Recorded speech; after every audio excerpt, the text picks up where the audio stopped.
भक्तों, ओम नमः शिवाय, श्री शिवाय नमस्तुभ्यम, जय श्री महाकाल। जी हाँ भक्तों, क्या आपके भी घर में कोई ऐसा व्यक्ति है जो बहुत ज्यादा नशा करता है? उसके नशे से आप लोग बिल्कुल परेशान हो चुके हैं। आपको समझ में नहीं आ रहा कि उस व्यक्ति का जो नशा है वो कैसे छुड़ाया जाए। तो आज का वीडियो मात्र और मात्र आपके लिए। देखिए, अगर उस व्यक्ति के कारण आपके घर में बहुत ज्यादा लड़ाई झगड़ा मचता है, बहुत ज्यादा कलह मच चुकी है, आप उसको समझ नहीं पा रहे कि उसका जो नशा वो कैसे छुड़ाया जाए, बिल्कुल आप परेशान हो चुके हैं, तो आज का उपाय आपको ध्यान से सुन लेना है, अच्छे से कर लेना है। देखिए, पूज्य गुरुदेव की जो कथा होती है उसमें आपको भी पता है कि बहुत सारे लोग पत्र के द्वारा अपनी मनोकामना गुरुदेव तक पहुंचाते हैं। तो जब गुरुदेव ने पत्र पढ़े तो उसमें बहुत सारे लोगों का यही प्रश्न था कि गुरुदेव, हमारे घर का व्यक्ति है, बहुत ज्यादा नशा करता है, कृपया करके कोई ऐसा उपाय बता दें कि हमारे घर का जो व्यक्ति है नशा करता है वो नशा करना छोड़ दे। तब गुरुदेव ने 3 से 4 उपाय बताए और कहा, जाओ केवल और केवल ये उपाय कर लेना, तुम्हारे घर का जो भी व्यक्ति है जो कि बहुत ज्यादा नशा करता है वो पूर्णतः नशा छोड़ देगा। लोगों ने उस उपाय को किया और मात्र 1 से 1.5 महीने के बाद गुरुदेव की कथा में वापस आए, गुरुदेव को धन्यवाद कहने की, गुरुदेव आपके द्वारा बताया गया उपाय हमने कर लिया है और हमारे घर का जो व्यक्ति था जो कि बहुत ज्यादा नशा करता था वो पूर्णतः नशा करना बंद कर दिया है। आपका कोटि कोटि धन्यवाद। तो अगर आपको भी जानना है कि वो कौन सा उपाय है जिसको करने मात्र से ही लोगों का नशा समाप्त हो जाता है, तो ध्यान से सुनिएगा, आज का ये उपाय आपके लिए है। बहुत सारे लोग ऐसे भी थे जिन्होंने पत्र के द्वारा ये भी लिखा कि गुरुदेव, हमने भी वही उपाय किया लेकिन हमारे घर के व्यक्ति का तो नशा समाप्त नहीं हुआ, आखिर क्यों? तब गुरुदेव ने बोला कि अगर आप आधा अधूरा उपाय करेंगे तो कभी भी नशा आपका समाप्त नहीं होगा। तो आप लोग भी, जो लोग उपाय सुन रहे हैं, उनसे केवल मेरी यही रिक्वेस्ट है कि आपको उपाय पूरा सुनना है। अगर आपने उपाय अच्छे से सुन लिया, अच्छे से कर लिया, तो 100% है कि आपके घर का जो कोई व्यक्ति है जो कि बहुत ज्यादा नशा करता है उसका नशा पूर्णतः समाप्त होगा। तो चलिए चलते हैं उपाय की ओर, जो कि मैंने पूज्य गुरुदेव की ही कथा सुन के और बहुत अच्छे से समझ के आपके लिए लेके आया हूँ। लेकिन उससे पहले चैनल पर अगर पहली बार आए हैं और आवाज मेरी पहली बार सुन रहे हैं तो वीडियो को कर दें लाइक और चैनल को भी कर लें सब्सक्राइब, ताकि पूजनीय पंडित प्रदीप जी मिश्रा के रोज नए नए उपाय जो कि मैं उनकी कथा से सुनता हूँ, श्रवण करता हूँ, सबसे पहले मैं आपको प्राप्त करा सकूं। तो देखिए, जो हमारा पहला उपाय है ये कौन सा है? ये 7 बूंद का उपाय है। लेकिन उससे पहले मैं आपको एक और उपाय बताने वाला हूँ जो कि बहुत ही खास उपाय होने वाला है। क्या करना है आपको? देखिए, 7 बूंद का उपाय तो मैं बताऊंगा, वो तो औषधि का उपाय है, लेकिन उससे पहले मैं आपको एक ऐसा उपाय बताने वाला हूँ जो कि आपको उसी व्यक्ति से कराना है जो कि आपके घर में बहुत ज्यादा नशा करता है। फिर अगर वो करने से वो उपाय मना कर देता है तो फिर आप उसका नशा कैसे छुड़ाएंगे, फिर हम उसकी बात करेंगे, ठीक। तो पहला उपाय, उसको क्या करना है, 1 लोटा जल और 3 काली तिल का उपाय है। अब देखिए, 1 लोटा जल और 3 काली तिल से क्या करना है पूरा समझाऊंगा, ध्यान समझिएगा। बहुत अच्छा उपाय मैं आपको बताने जा रहा हूँ। आपको करना क्या है, सिंपल सा, आपको लेना है 1 लोटा जल जो कि तांबे के लोटे में जल होगा, ठीक। 1 लोटा जल ले लिया, तांबे के लोटे में जल, ठीक। उसके साथ साथ आपको क्या चाहिए, 3 काली तिल चाहिए। अब देखिए, काली मिर्च और काली तिल में भी बहुत सारे लोग कंफ्यूज हो जाते हैं कि हमको काली मिर्च लेनी है कि काली तिल लेनी है। तो आपको क्या लेना है, आपको लेना है काली तिल। साथ साथ जो आप 1 लोटा जल ले रहे हैं उसमें आपको ध्यान रखना है कि जो 1 लोटा जल है वो तांबे के लोटे में होना चाहिए, ये तो पता चल गया। साथ साथ आपको वो जो लोटा जल है वो आपके घर का भी होना चाहिए। बहुत सारे लोग क्या करते हैं, वो जाके मंदिर परिसर से जल उठा लेते हैं, जो कि पूर्णतः गलत है। आपको मंदिर से जल नहीं लेना, आपको अपने घर से जल लेके जाना है, ठीक। जल आपने ले लिया, उसमें अपने 3 बूंद मतलब 3 काली तिल है वो मिला लिया और उस व्यक्ति को दे दिया और भेज दिया शिव मंदिर।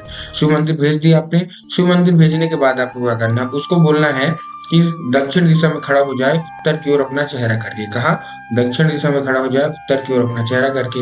अब इसमें बहुत सारे लोग कंफ्यूज हो जाते हैं कि दक्षिण कौन सा होता है, उत्तर कौन सा होता है, हमको थोड़ा सा क्लियर बताइए। तब जिस भी शिव मंदिर जा रहे हैं उस शिव मंदिर का जिधर साइड जलाधारी हो, अब उधर करके खड़े हो जाइए, ठीक। आप खड़े हो गए।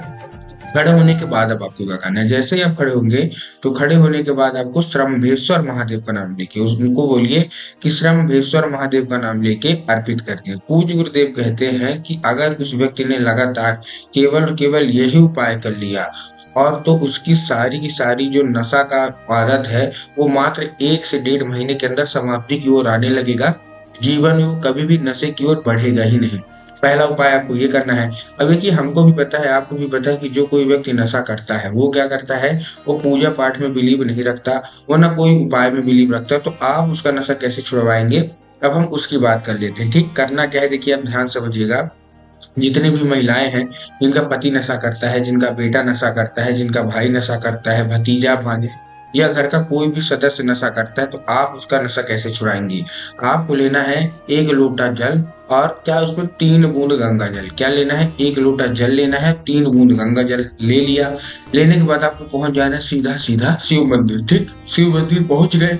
शिव मंदिर पहुंचने के बाद आपको क्या करना है? जैसे आप शिव मंदिर पहुंचेंगे, सबसे पहले आपको उसी दिशा में खड़े होना, जैसा कि मैंने आपको बताया दक्षिण दिशा में खड़े होना है, उत्तर की ओर अपना चेहरा करके। उसके बाद आपको क्या करना है? कुंदकेश्वर महादेव का नाम लेके, कहा? कुंदकेश्वर महादेव का नाम लेके आपको अर्पित करना है और बाबा से उसको औषधि के रूप में मांगना है कि बाबा कृपया करके हमको इसको औषधि के रूप में प्रदान कर दीजिए। हमारे घर का एक व्यक्ति है जो कि बहुत ज्यादा नशा करता है। अब क्या होगा?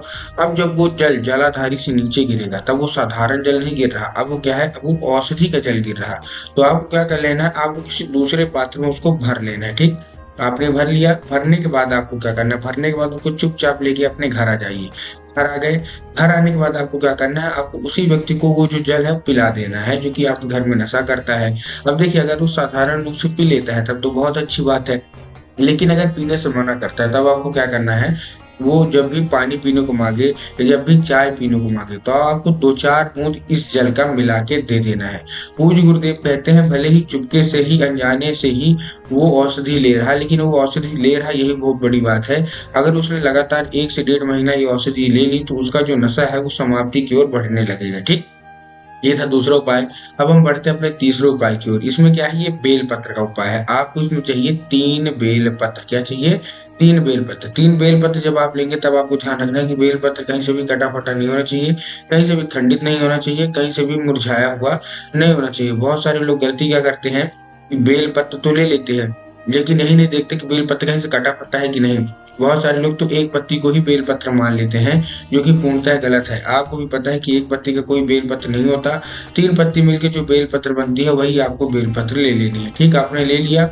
लेने के बाद आपको क्या करना है? लेने के बाद उसको जाइए महादेव के मंदिर और महादेव के मंदिर में जाके अर्पित करना है। अर्पित कर दिया। अर्पित करने के बाद आपको क्या करना है? बाबा से उसको औषधि के रूप में मांगना है, जैसे कि आपने जल का मांगा था। तो बाबा से उसको औषधि के रूप में करके और उसके बाद उसको उठा के ले आइए घर। अब आपको उसी व्यक्ति को क्या कर देना है? खिलाना है। वो जो बेल पत्र आपने लिया है ना, आपको उसी व्यक्ति को खिलाना है। अगर वो साधारण रूप से खा लेता है तब तो बहुत अच्छी बात है, लेकिन बहुत सारे लोग खाने से मना करते हैं, तब उसको आपको चुपके से कैसे खिलाएंगे? देखिए, जब भी वो व्यक्ति खाना खाने को मांगे तो उसके पहले आपको करना है, सबसे पहले आप बेल पत्र को धूप में अच्छे से सुखवा लीजिए। सुखवाने के बाद पीस लीजिए, वो पाउडर बन जाएगा। पाउडर बनने के बाद जब भी वो खाना खाने में मांगे तो दाल में या सब्जी में मिला के खिला दीजिए। पूज्य गुरुदेव कहते हैं केवल केवल ये उपाय कर लो, 1 से 1.5 महीने के अंदर व्यक्ति का सारा नशा समाप्ति की ओर बढ़ ही बढ़ जाएगा और वो व्यक्ति जीवन में कभी भी नशा नहीं करेगा।